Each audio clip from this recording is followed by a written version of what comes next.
All right, guys, so people ask me all the time, well, Dr. Scott, can I go like half in? Can I just remove a few things and see how it makes me feel? And then if I feel better, I can just back off and not include those things in my diet and move on. And my answer is always yes, you could do that. But my honest to goodness, best advice is that you just go all in. You can do anything for a month, I promise you. And knowing what your food triggers are is seriously invaluable moving forward. So I'm going to give you a list of things that if you're curious about whether you have intolerances or sensitivities, you should remove from your diet for a period of at least 3 weeks. 3 to 4 weeks is ideal. And then we can talk later about systematically reintroducing them into your diet. So the foods that you want to completely eliminate is basically anything with artificial ingredients or poor quality oils and fats. So I'm going to give you a list now. So that includes anything with artificial colors and flavors, fake dairy substitutes like creamers, fake substitutes like for butter like margarine or olestra, anything with a food additive in it, food coloring or dyes, preservatives or fried foods, processed meats, things that contain trans fats, and of course vegetable and corn oils. So if you'll notice, most of these things are things that are going to be sitting in that middle part of your grocery store. So for the next month or so, I would just encourage you to try to shop basically the contours of your grocery store and see how that goes. It may really help you, and it may also bring a lot of awareness as you try to head down those aisles to you around how often you are being, driven and pulled in that direction. I also want you to completely eliminate sugar and white or refined carbohydrates. So again, these are all going to contain artificial sweeteners and sugar substitutes, fruit juice and soda, and anything that has high fructose corn syrup in it, which is almost anything that is artificially sweetened.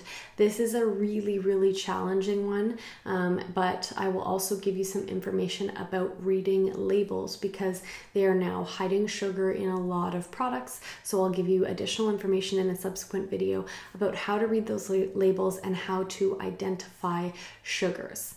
Avoid gluten and cross-reactive grains. So barley, corn, millet, oats, rye, and wheat. So you may want to write those down because they can be kind of tricky to remember.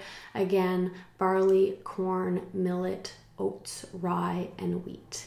And then I want you to also avoid dairy products. Now this seems really challenging, but there are some great substitutes out there. Almond and coconut milks, as long as they are unsweetened, is a great substitute for any recipe that calls for milk.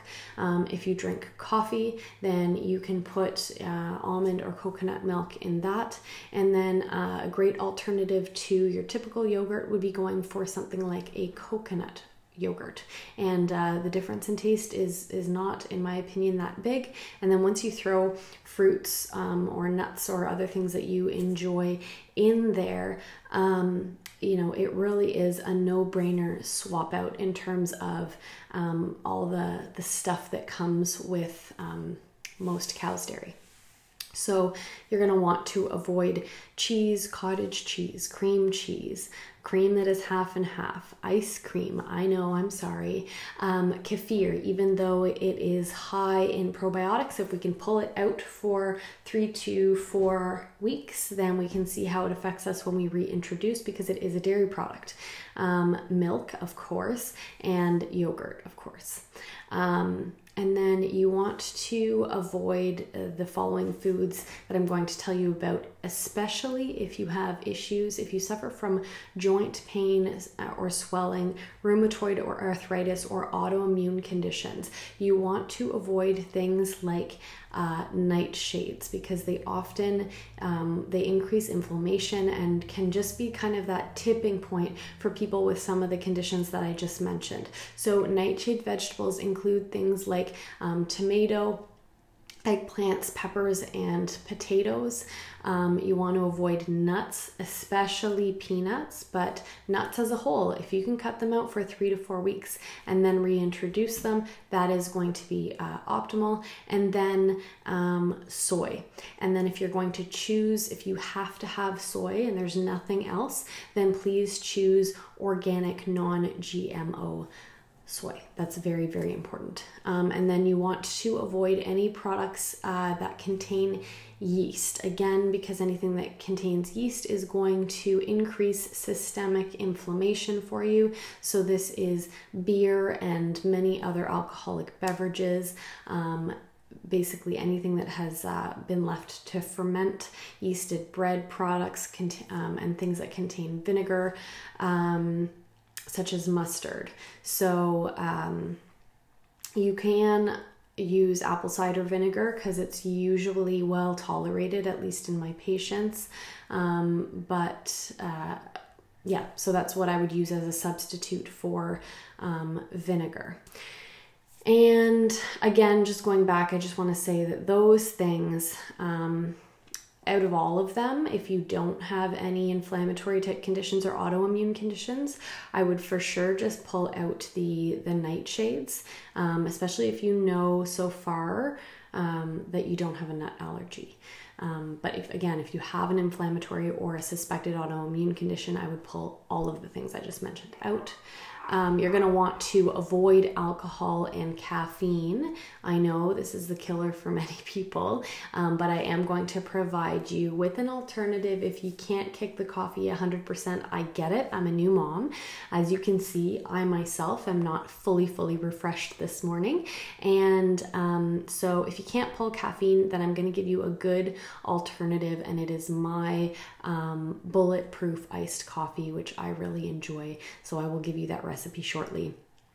But I think most of us should be able to cut out the alcohol. And if you can't, then we probably need to talk. And then of course, you're going to be avoiding personal food triggers. So these are things that you already know are an issue for you. And I would consider a food trigger anything that triggers you in a mind, body, or spirit way. So not necessarily something that you eat and it causes you indigestion, gas, bloating, upset stomach, diarrhea. Sound like one of those commercials. What is that, Pepto? Gosh, that means they made a good commercial.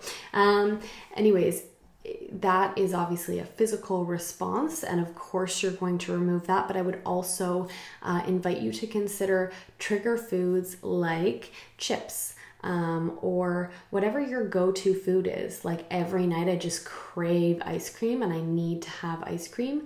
Try to kick that for a little while so that you can get to the bottom of what is underlying that food addiction and what is underlying that craving. Why is it there and how can we address it?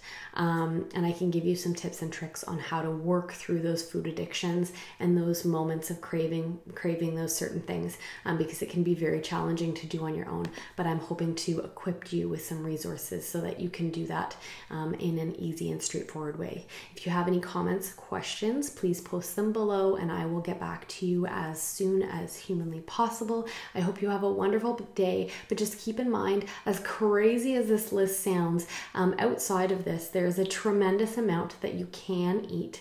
And I truly believe that anybody can do anything for 3 to 4 weeks. So good luck.